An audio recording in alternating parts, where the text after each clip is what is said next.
విజయవాడలోని విద్యుత్ కాలనీలోని ప్రభుత్వం వెనకబడిన తరగతుల బాలుర వసతి గృహాలను రాష్ట్ర బీసీ సంక్షేమ శాఖ మంత్రి ఎస్ సవిత ఆకస్మికంగా తనిఖీ చేశారు. ఈ సందర్భంగా హాస్టల్లో అందిస్తున్న భోజనం, మౌలిక సదుపాయాలను విద్యార్థులను అడిగి తెలుసుకున్నారు. హాస్టల్ పరిసరాలను, భోజనశాల, వంటగదులను మంత్రి పరిశీలించారు. పరిశుభ్రతపై ప్రత్యేక దృష్టి పెట్టాలని అధికారులను ఆదేశించారు. భోజనశాల, వంటగదులను ఆధునీకరించాల్సిన అవసరం ఉందని మంత్రి తెలిపారు. అనంతరం విద్యార్థులతో కలిసి మంత్రి భోజనం చేశారు. విద్యార్థులు నిద్రించే రూములు, వారు ఉపయోగించే మరుగుదొడ్లు పరిశుభ్రంగా లేకపోవడంతో వార్డెన్ను మంత్రి సవిత మందలించారు.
చెప్పండి మనం పోటీ చేయొచ్చు.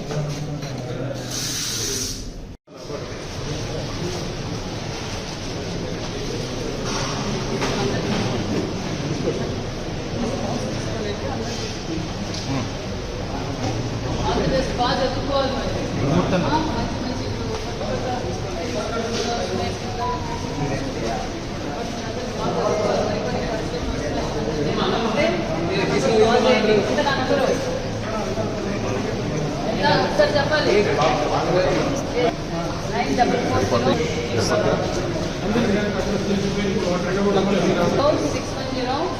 910201 నేను నాకు ఫోన్ చేసి ఎవరైనా చెప్పాలి.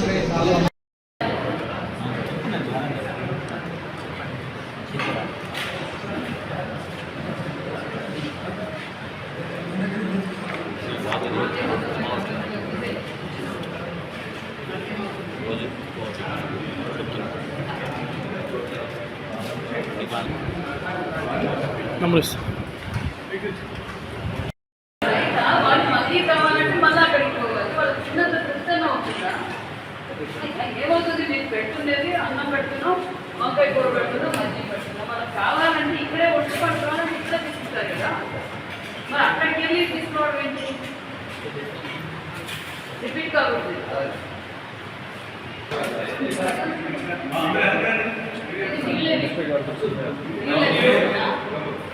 ఈ డైనింగ్ హాల్ వాటర్ పెట్టడం